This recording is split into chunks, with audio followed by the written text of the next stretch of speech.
हमारे चैनल को सब्सक्राइब करें और बेल आइकन दबाएं।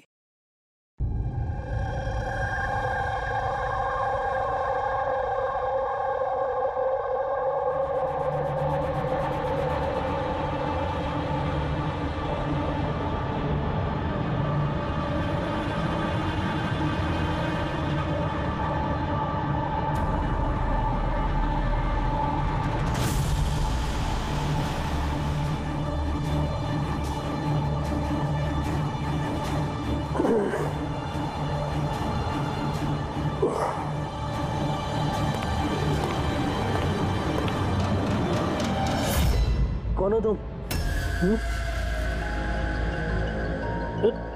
मेरे रूम में कैसे घुसे तुम? हाउसकीपिंग अभी मैनेजर को फोन करके तुम काम से निकलवाता हूँ। सॉरी रतन सर, एक्चुअली आपके रूम का फायर अलार्म गलती से बज गया था। मैं चेक करने आया था कि कोई खतरा तो नहीं है। मैंने दरवाज़ा नॉक किया था पर शायद आप सो रहे तो इसलिए खोला नहीं, इसलिए मुझे मास्टर की यूज़ करके अंदर आना पड़ा। Are you fine? फाइन, गो।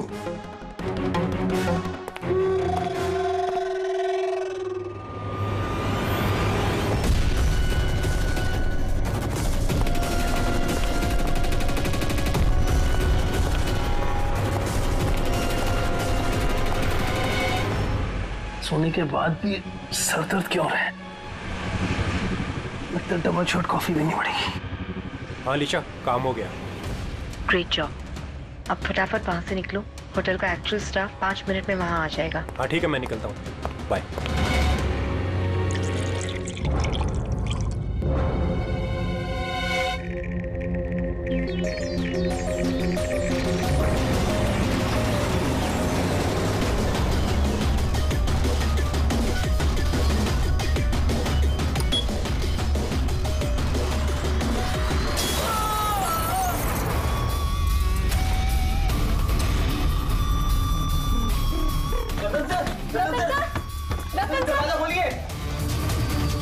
एक काम कर, मास्टर की से दरवाजा खोलते हैं।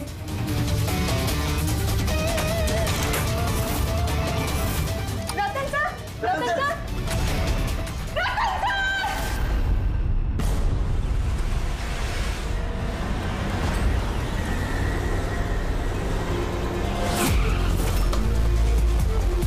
जिनका खून हुआ है उनका नाम क्या है?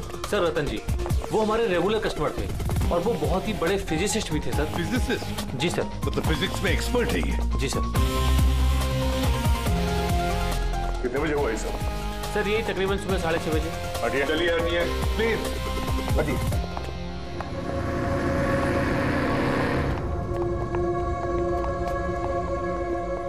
माय गॉड,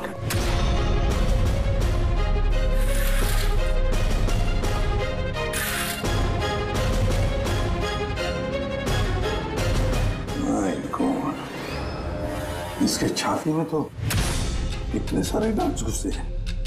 अगर इसकी मौत ये माइक्रोवेव ओवन ब्लास्ट होने की वजह से हुई है तो ये 1 2 3 4 6 डार्ट इसके शरीर में क्या कर रहे हैं? माइक्रोवेव ब्लास्ट नहीं हुआ है सर, यहाँ तो गन रखी हुई है। डार्ट पहले से ही गन में फिक्स थी। ऐसा लगता है इस रतन को मारने की अच्छी खासी प्लानिंग की गई है। क्यों मैनेजर साहब, पता भी है आपको क्या हो रहा है आपके होटल में? आपके होटल के गेस्ट को किसी ने मारने की प्लानिंग की, माइक्रोवेव में ये डार्ट लगाकर। सर मैं खुद सरप्राइज हूँ कि ये सब क्या हो रहा है। यहाँ तुम्हारे होटल के रूम में एक मर्डर हुआ है। इसकी जवाबदारी आपके होटल की है और आपकी। पर सर आप बताइए, हम अपने कस्टमर को क्यों मारेंगे? जोया तुम बताओ ना सर को। सर के चेक इन करने के पहले तुमने कमरा ठीक से देखा था ना? जी सर। सर पूछिए ना सर, कल रात 11 बजे सर चेक इन किए थे होटल में। 10:30 बजे मैंने खुद चेक की थी कि सामान सब कुछ ठीक है कि नहीं, और माइक्रोवेव में उस वक्त कुछ डार्ट्स वगैरह नहीं थे।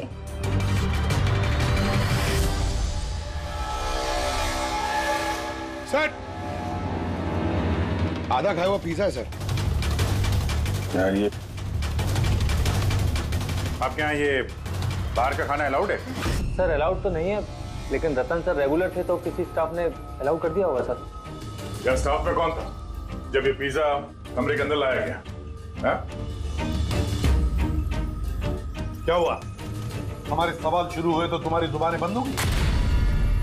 सीसीटीवी फुटेज देखना है हमें। रात 10:30 बजे से सुबह 6 बजे तक जो कुछ भी हुआ उन्हीं 7.5 घंटों के बीच में ही हुआ है।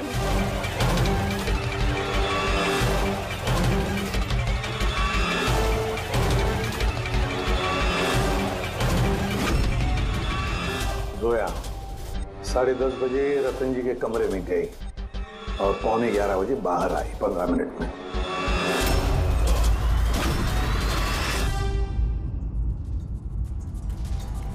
ग्यारह बज के 11 मिनट पे ये रतन कमरे में गया। फॉरवर्ड करना जरा।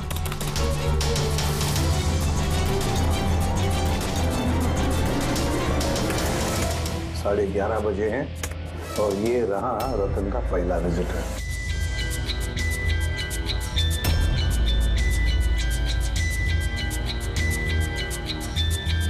अरे 5 मिनट में बाहर भी आ गया। काफी गुस्से में भी लग रही है कौन है? सर ये अमित है, रतन सर के भाई। पहली बार आए थे होटल में। रतन जी तो मिलना भी नहीं चाहते थे इन्हें, पर इन्होंने जबरदस्ती करके रूम में घुस गए।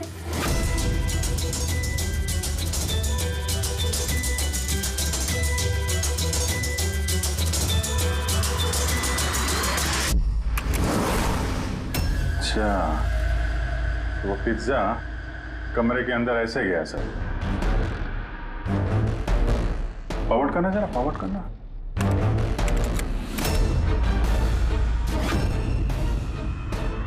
ये निकली स्टॉप 2 बजे।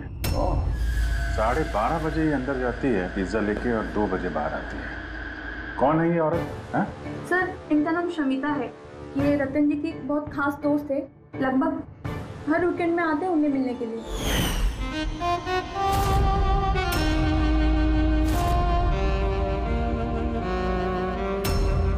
शमिता खास दोस्त रात के 12:30 बजे आती है पिज्जा लेकर।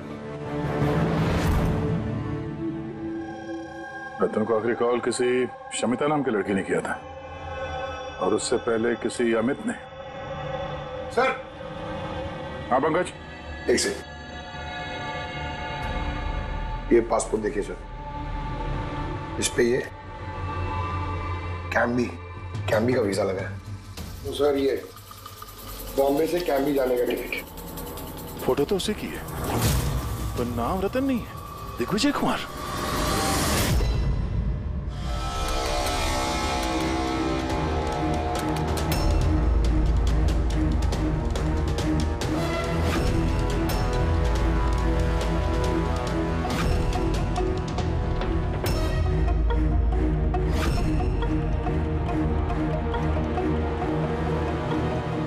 सुबह के 6 बजे होटल का स्टाफ मेंबर रतन के कमरे में जाता है और 6:30 बजे बाहर आता है, मतलब ठीक रतन की मौत से पहले। कौन है ये स्टाफ मेंबर? पता नहीं सर। क्या आप अपने स्टाफ वाले को नहीं पहचानते हैं? सर ये स्टाफ का आदमी नहीं है, मैं पता करवाता हूँ सर। मुकुल ये जाकर देखो ये आदमी कौन है, कोई नया स्टाफ आया है क्या?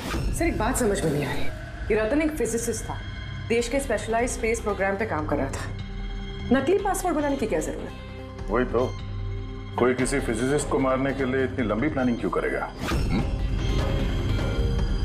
पूर्वी ये लैपटॉप चेक करो सर रतन का। सर हाँ मैंने सारा रिकॉर्ड चेक कर लिया।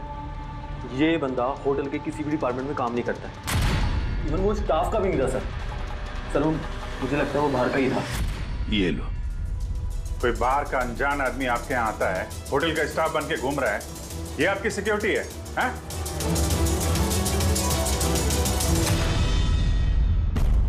हाँ पूर्वी कुछ मिला?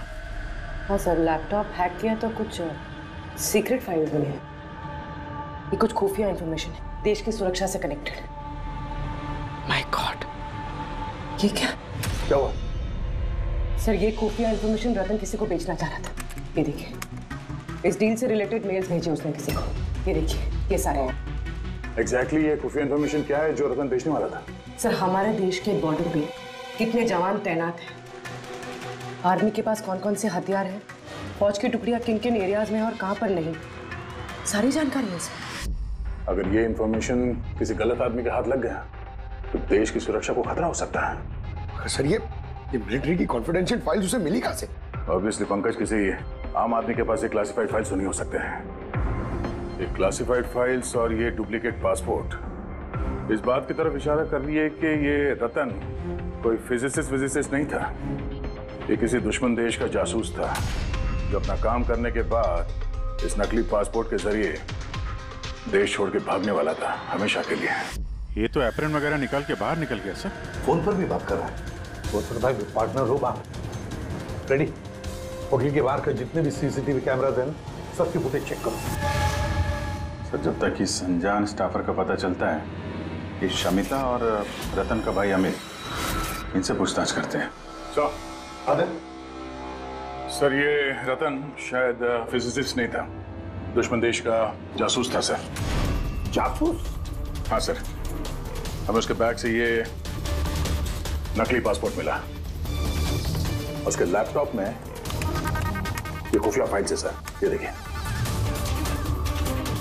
माय गॉड, तो फिर हमें जल्दी से जल्दी रतन के घर वालों से मिलना चाहिए और इस शमिता से भी पता तो चले कि रतन फिजिसिस्ट था भी या कोई जासूस।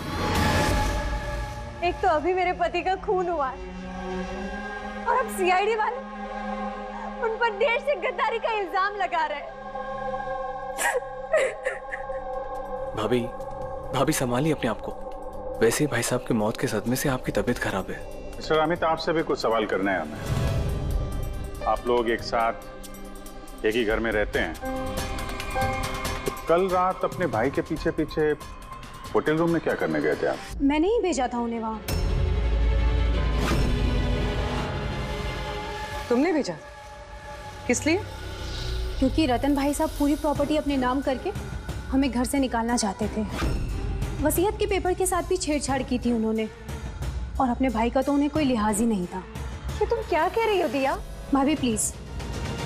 ये सारी बातें यहाँ पर हो सकती थी घर में, इसके लिए होटल में जाने की क्या जरूरत थी? सर लड़ाई झगड़ा करके हम घर का माहौल नहीं खराब करना चाहते थे, और रतन भाई साहब इस टॉपिक को कई दिनों से अवॉइड कर रहे थे, इसलिए मुझे लगा कि होटल में जाके बात करना ही ठीक रहेगा। मगर कमरे से तो तुम बहुत जल्दी वापस आ गए थे, इतनी जल्दी बात हो गई? सर होटल के कमरे में भी बात हो नहीं पाई थी। भाई साहब बहुत नींद में थे और थके हुए थे, इसीलिए चिड़चिड़े भी हो गए थे, और गुस्से में आके मैं भी वहां से निकल गया। इतना बड़ा घर है फिर भी होटल में जाके ठहरते थे हैं? सर रतन काफी इंट्रोवर्ट थे, उन्हें अकेलापन चाहिए होता था ताकि वो अपने काम में ज्यादा ठीक से ध्यान लगा सके। घर में भी होते तो अक्सर वो अपने कमरे में ही होते थे।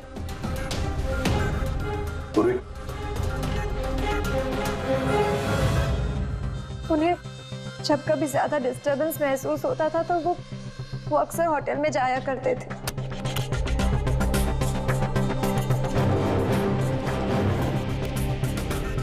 ये शमिता कौन है?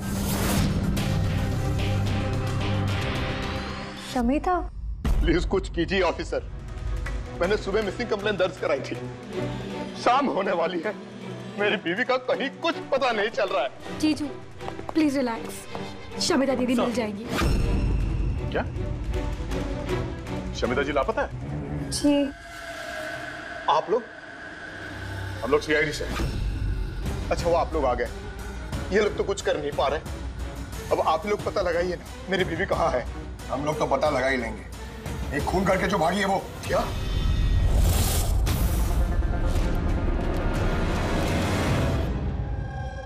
कहने के लिए तो रतन मेरे पति थे, लेकिन मैं उनके बारे में कुछ नहीं जानती थी। वो मुझसे कुछ भी शेयर नहीं करते थे। उनकी जिंदगी के हर पन्ने मेरे लिए राज से कम नहीं था। ये शमिता कौन है मैं कुछ नहीं जानती, मैंने ये नाम भी नहीं सुना। यहाँ तक कि वो क्या करते हैं, क्या काम करते हैं, मुझे कुछ नहीं पता। ये उस होटल कॉरिडोर की फुटेज, कल घर से कहाँ जाने के लिए निकली थी शमिता? अब घर से तो ऑफिस के लिए ही निकली थी, मगर ऑफिस से निकलने के बाद कहाँ गई कुछ पता नहीं चल रहा है। अच्छा, कल डिनर में क्या खाया था रतन ने? प्लेन चीज पिज्जा।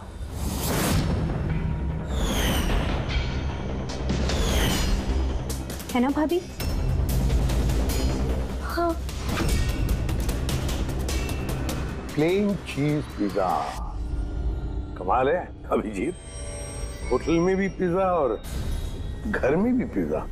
भाई साहब ने होटल में भी पिज्जा खाया था? या, वही पिज्जा जो शमिता लेकर आई थी। किडनैपर्स का फोन आया था? शमिता को किडनैप करना इतना आसान नहीं है। आईबी विंग में काम करती है वो। हर तरह से ट्रेंड है हर खतरे से निपटने के लिए। आईवी, आप अपने दीदी का कमरा दिखाइए जरा।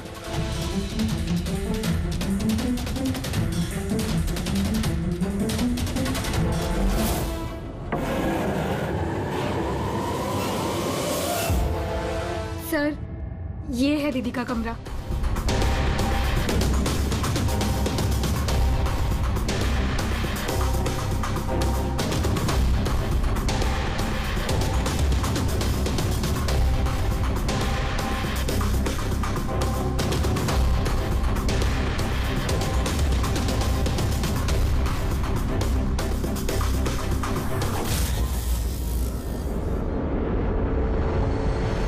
सर, हाँ सर, यहाँ आइए प्लीज।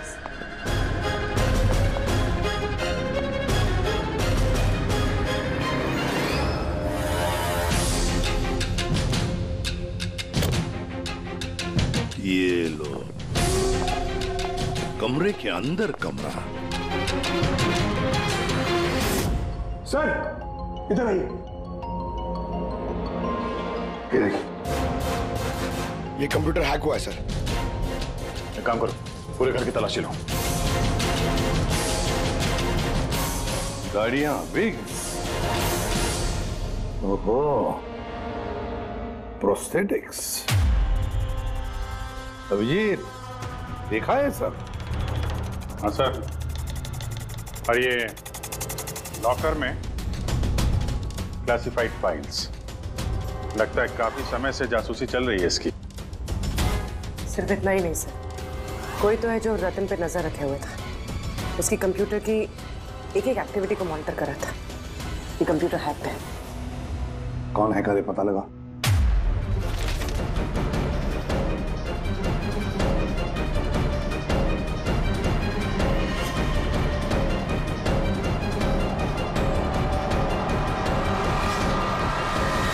अब क्या कहना है आप लोगों को इसके बारे में?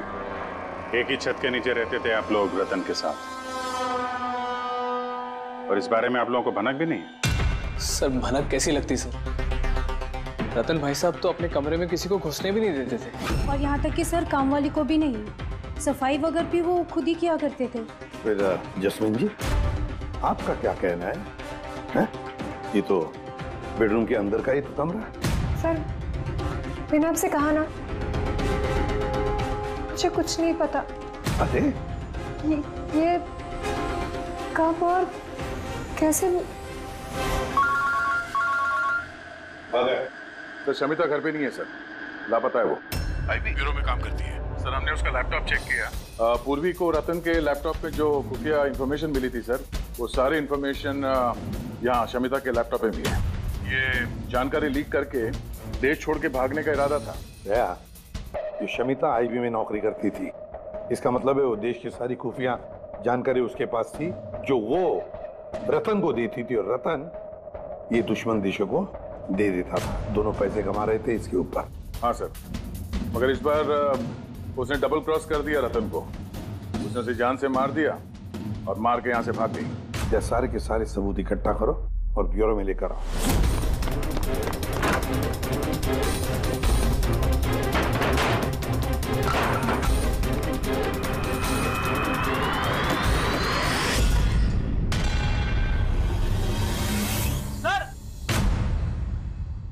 सर,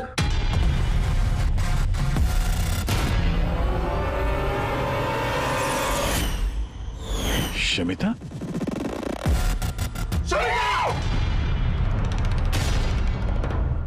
आद्या। सर, ये विक्रम और अंजलि, इनके जो एलिबाइज हैं वो हमने चेक किए। जब खून हुआ उस रात ये विक्रम ग्रैंड रोड में एक ट्रैफिक जाम में फंसा हुआ था और रात के करीब 2 बजे घर पहुंचा वो। और ये अंजलि? सर, अंजलि भी रात के 12 बजे तक काम कर रही थी और करीब 1:30 बजे के आसपास वो घर पहुंची। सब देखकर ऐसे लगता है कि ये कोई मामूली मर्डर केस नहीं है, देश की सुरक्षा से जुड़ा हुआ है।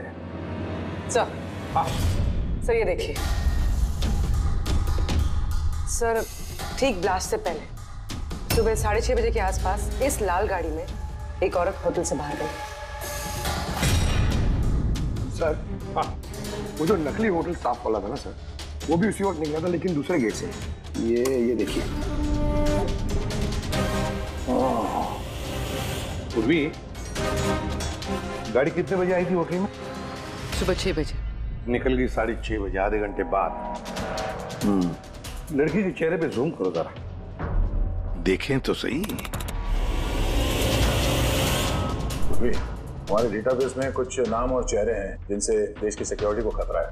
ये गद्दारों और जासूसों वाली लिस्ट है। इनके चेहरे स्कैन करो और उन सब से मैच करके देखो। और पंकज, आगे उसे पता करो कि ये गाड़ी किसके नाम पर रजिस्टर्ड है। सर, बड़ा ही कंफ्यूजिंग केस है सर, कुछ समझ भी नहीं आ रहा है आखिर ये माजरा है क्या। फ्रेडी, एक बात तो पक्की है कि ये केस देश की सुरक्षा से जुड़ा हुआ है, इसलिए जिसने भी शमिता और रतन को मारा है ना, वो कोई मामूली क्रिमिनल नहीं, मामूली खूनी नहीं है। ये चक्कर कुछ और ही है। ओहो, अरे क्या हुआ, कुछ मिला? हाँ सर, मिला। ये आदमी और औरत उस लिस्ट में नहीं है देश के गद्दारों वाली, बल्कि उन लोगों की लिस्ट में है जो देश से गद्दारी करने वालों को पकड़ के खत्म करते हैं सर। ये दोनों आईबी ऑफिसर्स हैं, अलीशा और ईशान। ऐसे भी प्रद्युम्न, मैं आपकी बहुत इज्जत करता हूं, इसलिए मैं कुछ नहीं कह रहा। अगर यही इल्जाम किसी और ने लगाया होता तो वो ऑफिसर अब तक बहुत पछता रहा होता। शेखर जी, आप आईबी के हेड हैं, इसलिए वो ना आपका ये धमकी भरा रवैया मैं भी बर्दाश्त नहीं करता।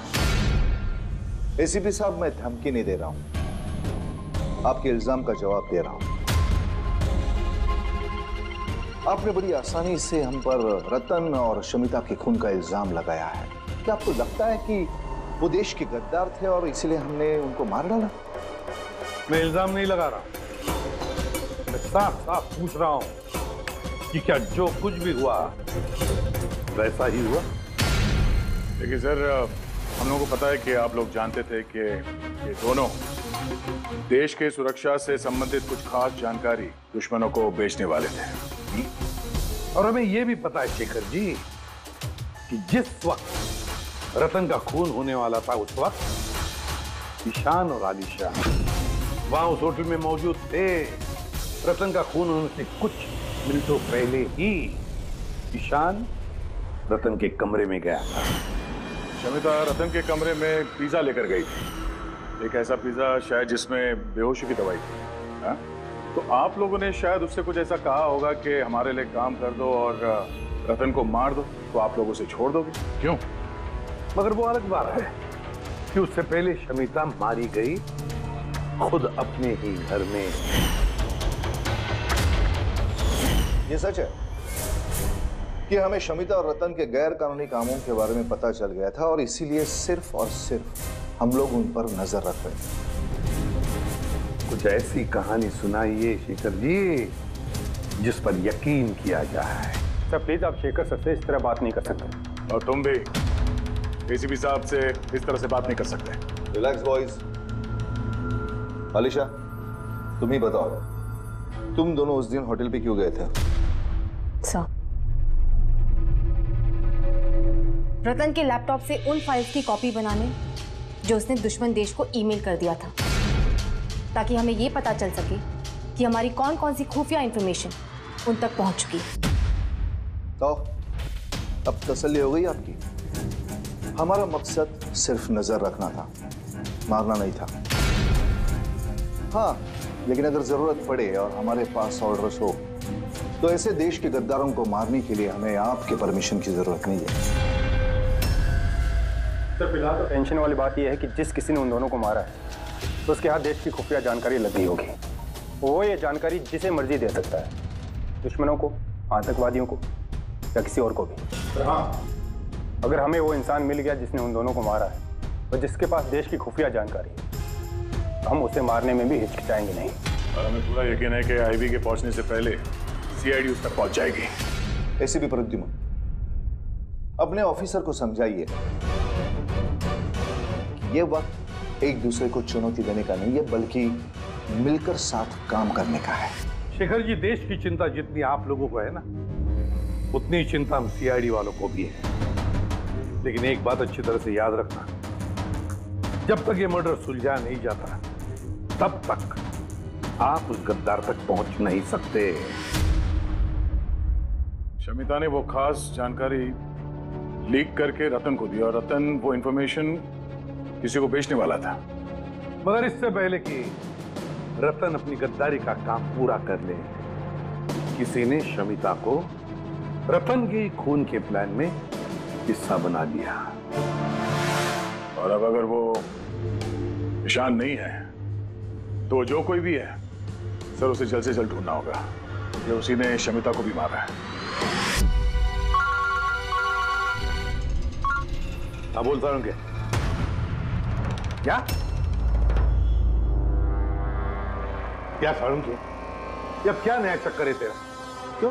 जब हम लोगों ने अपनी आंखों से उस सीसीटीवी फुटेज में देखा है कि रात के 12:30 बजे शमिता वहां होटल के कॉरिडोर में थी, तो तू कह रहा है कि वो शमिता नहीं थी। कौन हो सकता है? रतन की मौत कैसे हुई? रतन की मौत हुई जहर की वजह से। वो डार्ट जो हमें रतन की बॉडी में से मिला है, उस पर इतना जबरदस्त जहर लगा हुआ था कि सेकंड्स में ही रतन की मौत हो गई। और सर पॉइंट नंबर 2, इस माइक्रोवेव में डार्ट फिक्स करने के लिए खूनी को पूरा टाइम मिला होगा, क्योंकि ये नशीला पिज्जा खाने की वजह से वो बेहोशी की हालत में पड़ा होगा। तो बस जो नशीली दवाई हमें पिज्जा में मिली है, उसी नशीली दवाई के ट्रेसेस हमें रतन के पेट में से। हाँ, अभी पूरे इंग्रेडिएंट्स को अच्छी तरह से चेक नहीं कर पाया हूँ, लेकिन यार सामने मैंने सब कुछ मान लिया, बस सब कुछ मान लिया, लेकिन पहले ये बता, इन सारी चीजों का शमिता के वहां होटल में ना होने से क्या कनेक्शन? बता रहा हूँ, वही बता रहा हूँ बॉस। शमिता डायबिटीज की पेशेंट थी, शक्कर की बीमारी। शमिता की मौत हुई है किसी मिलावट वाले इंसुलिन के इंजेक्शन की वजह से। और सबसे इंपॉर्टेंट बात, शमिता का मौत का टाइम है रात को 10 से 12 के बीच का। क्या? एग्जैक्टली। तो 12 बजे तक अगर वो मर चुकी थी, फिर 12:30 बजे वो हमें होटल में कैसे दिख सकती है? तो अगर शमिता ने रतन को नहीं मारा और अमित, ईशान और अलीशा ने भी नहीं मारा, तो फिर रतन को मारा किसने? और फिर वो फुटेज में जो औरत हमने देखी थी, अगर वो शमिता नहीं थी तो फिर कौन थी? शमिता। एसीपी साहब, आप शायद नहीं जानते कि मैं कितनी बड़ी टेंशन में हूं। अगर वो खूनी नहीं पकड़ा गया जिसने रतन और शमिता को मारा है, तो देश कितनी बड़ी मुसीबत में फंस सकता है, ये आप नहीं जानते। मैं अच्छी तरह से जानता हूँ शेखर जी, बहुत अच्छी तरह से जानता हूँ। लेकिन एक बात अच्छी तरह से याद रखिए, हम देश पर कोई भी आंच आने नहीं देंगे, उससे पहले ही हम खूनी को पकड़ लेंगे।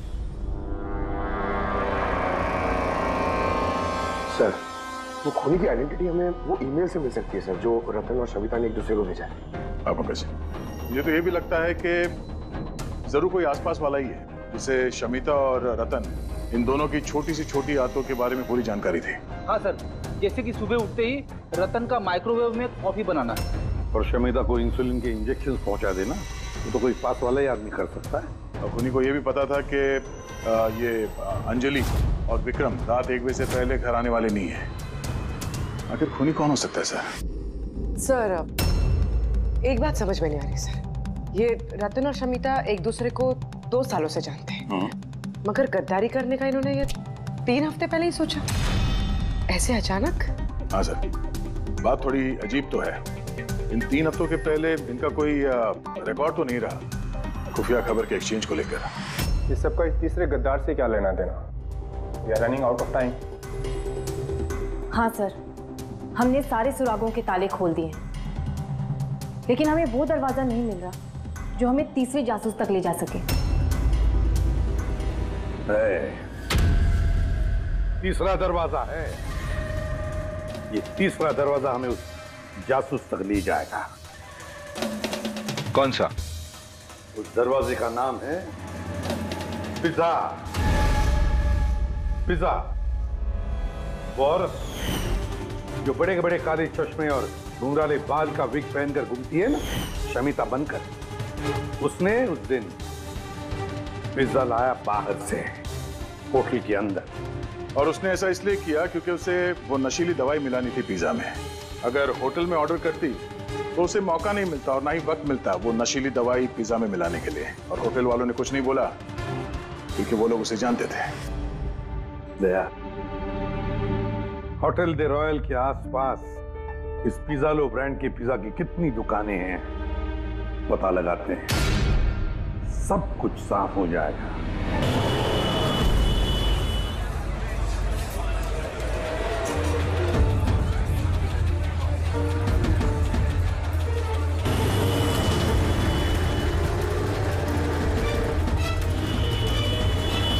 हाँ सर, कल रात 12:15 बजे कोई तो आया था पिज्जा लेने, लेकिन वो कोई लड़की नहीं बल्कि एक लड़का था। इन दोनों में से कोई था? हाँ सर, यही था वो। विक्रम?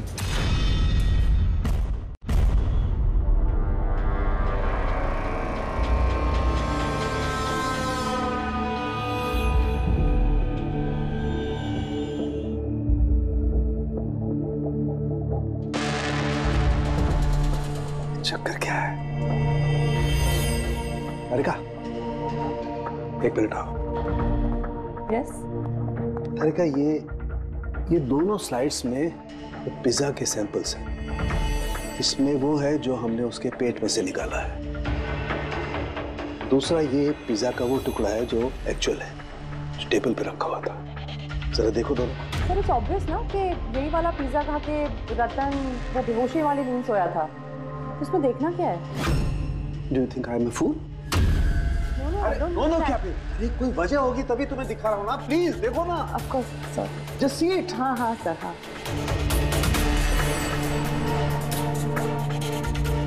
वेदन,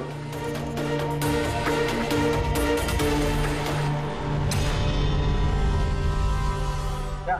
इसका मतलब रतन ये पिज्जा खा के दोष नहीं हुआ है? Exactly, वही दिखाना चाहता था मैं तुम्हें। क्या खाया होगा उसने?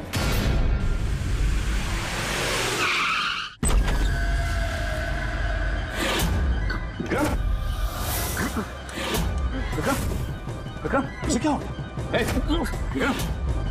बोलो, क्या हुआ? सर, इसे तो लकवा मार रहा है। लकवा? जल्दी एम्बुलेंस को फोन करो। ये किस चीज की तरफ इशारा कर रहा है? फोन पे? जल्दी। हाँ, क्या है इस फोन में? Contact list, call list. किसी ने कॉल किया था तुम्हें यहाँ पे आने से पहले? तो फिर क्या है? गैलरी? 5 मिनट में एम्बुलेंस आ रही है। Good good good. वो गैलरी खोलो जल्दी। एक मिनट। ये इसका है ही नहीं। क्या है इसमें? शमिता और रतन सामने। फोटो देखी तो लग रहा है कि लोग एक दूसरे को बहुत प्यार करते हैं। 1 महीने पुराना फोटो। दोनों प्यार करते थे या जासूस थे?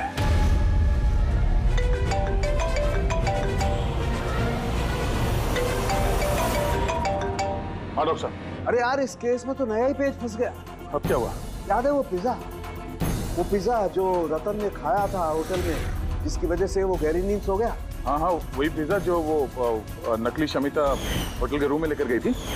यार यही कच्चा खा गए। दरअसल रतन उस पिज्जा को खाने की वजह से बेहोश हुआ ही नहीं। रतन बेहोश हुआ है किसी और चीज को खाने की वजह से, जो शायद उसने होटल में आने से पहले ही खा ली। होटल में आने से पहले? अभिजीत ने बताया था कि होटल आने से पहले रतन ने पिज्जा ही खाया था। अच्छा, कल डिनर में क्या खाया था रतन ने? प्लेन चीज पिज्जा, है ना भाभी? हाँ।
जैस्मिन, तुम यहाँ क्या कर रही हो?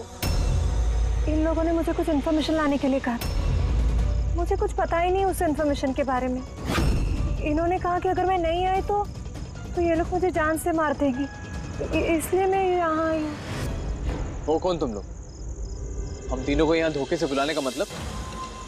देश के साथ धोखा ना हो, इसलिए हमें कभी कभी मुजरिमों के साथ धोखा करना पड़ता है। आई बी विंक। आप लोग वही है ना जिन्होंने रतन भैया को मारा था?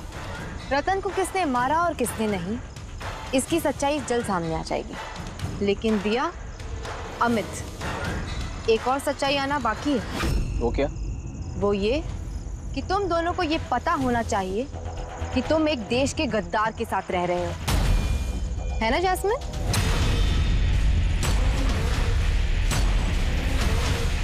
What nonsense! तुम लोग मुझे देश का गद्दार कह रहे हो? रतन को बेहोशी वाला खाना तुमने खिलाया था ना, जिसकी वजह से उसकी बाद में मौत हो गई। अब तुम्हारी भलाई इसी में है कि तुम जल्दी से अपना जुर्म कबूल कर लो। क्या कह रहे हो तुम लोग? मैंने ऐसा कुछ नहीं किया है। कौन सी बेहोशी वाली दवाई? मैं अपने पति को क्यों मारूंगी? हाँ, क्यों उसे बेहोशी वाली दवाई दूंगी? हमें तुम चुप क्यों? हाँ, तुम उस दिन मेरे साथ थे ना जब मैंने रतन को खाना दिया था? तो फिर तुम कुछ क्यों नहीं बोल रहे? तुम क्यों? कुछ तो बोलो ना। सारी कोशिशें बेकार है जस्मीन। अपने देवर भैया के मुंह से सच उगलवाने की कोशिश मत करना, क्योंकि ये अपना मुंह खोलेगा ही नहीं। ये सारा किया धरा इसी का है। विक्रम को जानते हो? कौन विक्रम?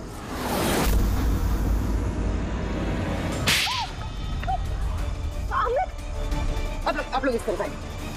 वही विक्रम जिसे शमिता और रतन के एक्स्ट्रा मैरिटल अफेयर्स के बारे में तुमने जानकारी दी थी और कुछ फोटो भी भेजे थे हेलो मैसेंजर पे। ये देखो, डिस्प्ले पिक्चर में तुम्हारा चेहरा है। कुछ याद है? ये क्या? शमिता और रतन के फोटोग्राफ्स विक्रम को हेलो मैसेंजर ऐप से जैस्मिन ने किसी और ने भेजा है। अमित, देश को नुकसान पहुंचाने का मेरा कोई इरादा नहीं था सर। और ये सारा गद्दार जासूस वाला जो एंगल है, ये सब कुछ मेरा गेम प्लान था, ताकि मैं कानून को गुमराह कर सकूं। पूरी बात डिटेल में बताओ। ये गद्दारी वाला नाटक क्या है? सर, ये सब एक गेम प्लान था, ताकि रतन की मौत का इल्जाम मुझ पर ना आए और शमिता का मौत का इल्जाम विक्रम पर ना जाए। इसीलिए मैंने ये सब गद्दार जासूस का ताना बाना बुना था। और रतन को मारना क्यों चाहते थे तुम? हाँ? क्योंकि वो मुझे और दिया को घर से बाहर निकाल देना चाहता था, और अगर वो ऐसा कर देता तो मैं कुछ नहीं कर पाता। लेकिन मेरी किस्मत अच्छी थी कि उसी वक्त मुझे रतन और शमिता के लव अफेयर के बारे में पता चल गया, और तभी मैंने ये सारा प्लान रचा मैंने शमिता के हस्बैंड विक्रम को उसकी बेवफा बीवी का सबूत दिया। गुस्सा तो इतना आ रहा है मुझे कि मन कर रहा है उसे डिवोर्स दे दूं, मगर क्या करूं, इसमें मेरा ही नुकसान है। अगर उसने मुझे छोड़ दिया ना तो मैं खुद ही सड़क पे आ जाऊंगा। तो डिवोर्स मत दो, कुछ उससे भी बड़ा सोचो। मार डाले उन्हें। फिर मैंने और विक्रम ने रतन और शमिता के कंप्यूटर पे उनके नाम से ईमेल अकाउंट्स बनाए। रतन वाले ईमेल्स मैं भेजता था और शमिता वाले विक्रम।